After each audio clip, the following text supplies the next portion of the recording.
Right, so this is a re-upload. Unfortunately, I uploaded this last night and I completely missed the fact that my address and one of the clips was in complete plain view. Now, I'd like to think that you guys are awesome and you wouldn't do anything dumb, but you never know, there's always that one person out there. So unfortunately, I had to take the video down and black that bit out. So yeah, like I said, unfortunately, this will be a re-upload, but if you haven't seen it, check it out. If you have, well, watch it again. What's happening, guys? Back with another video, and we're working on the Sylvia today. So the last 6 months or something, you guys have pretty much just seen the Safiro. This thing's been tucked away, but finally gonna get my shit together and start working on it now so we can get it ready for Drift South next season.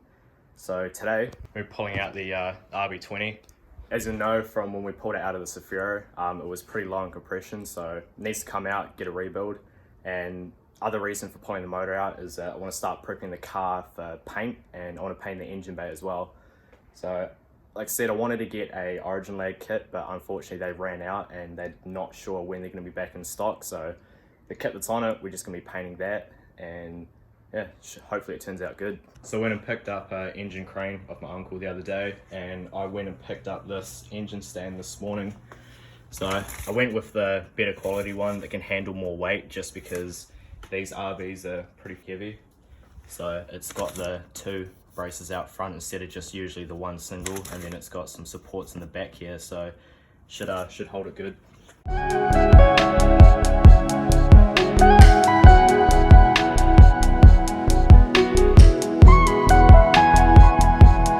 Alright, so we're about ready to take the motor out. Fuck all really to do. It's just the motor mounts, the intercooler of the radiator, and undoing the gearbox cross member.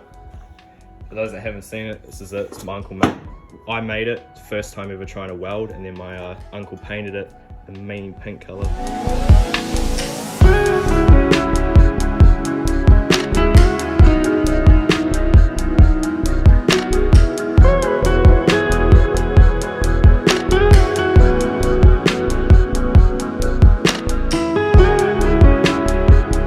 Got the motor out of the Sylvia, push it out the way. Just going to take these gearbox bolts out, take the gearbox off so I can then put the engine on the engine stand, but then also got to make this thing up, so we'll get onto that.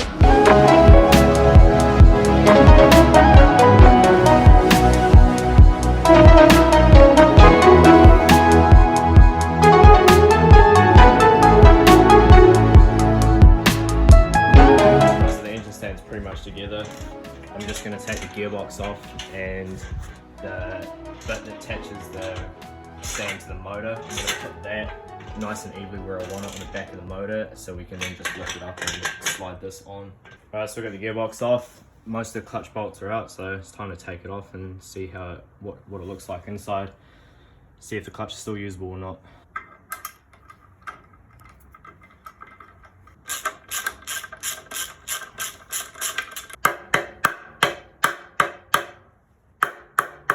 This clutch hasn't been used for so long. It started to seize on. Fucking hell.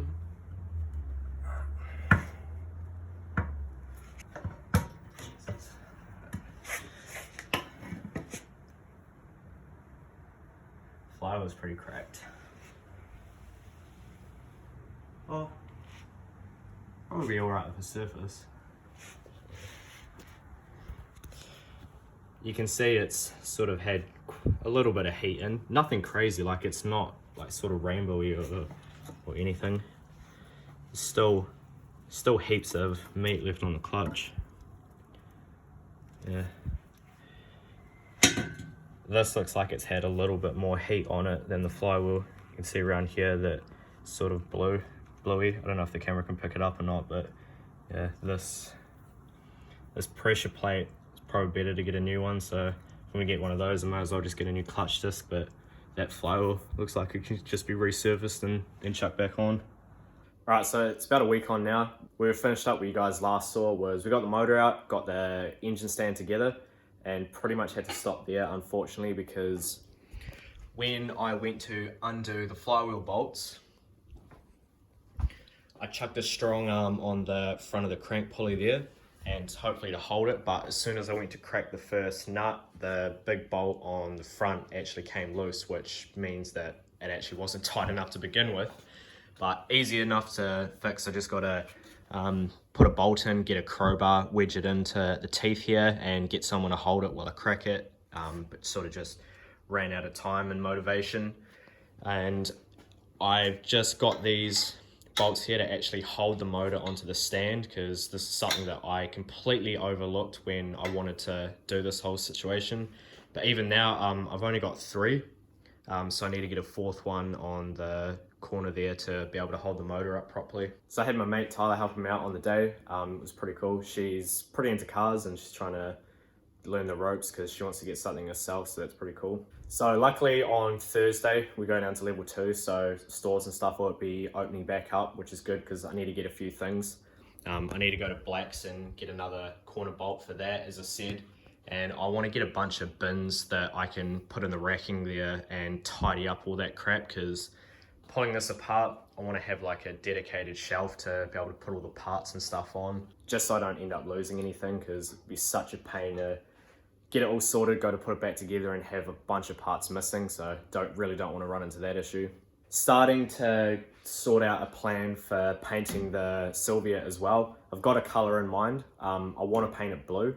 I think the blue will go pretty good with the wheels that I'm going to be running, which are those gold, sort of those bronzy wheels that were on the Safira originally.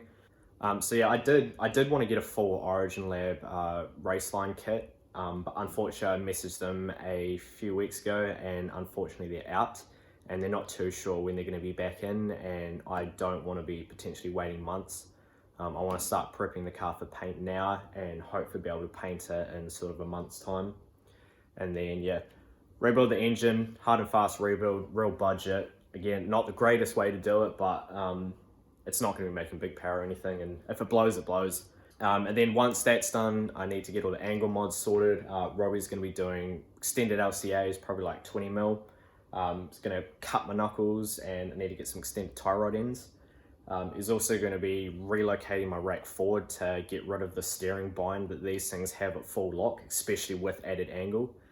And then once that's sorted, obviously the motor can go back in, put all the drivetrain back together, drive shaft in, and then got to sort the fuel system out. I want to run a fuel surge tank, obviously just to stop any fuel slosh or anything like that.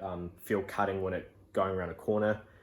So I need to sort that out, get another fuel pump, and then wire that stuff up, and then that's pretty much it. I still need to get my cage homologated and do all the bookwork and stuff. It's passed, but I just need to get all that shit sorted. And then pretty much ready for the first track day. So probably a good 3.5, maybe 4 months away, to be conservative. But yeah, I'm really looking forward to getting this thing done and getting out on track. I know you guys are looking forward to the driving content as well. Build content is great, but obviously, you guys want to see some driving action as well.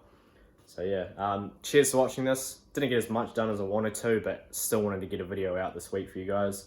So cheers for watching, cheers for all the support, and I say it quite often, but you guys are awesome. The channel's doing really well at the moment, so keep liking the videos.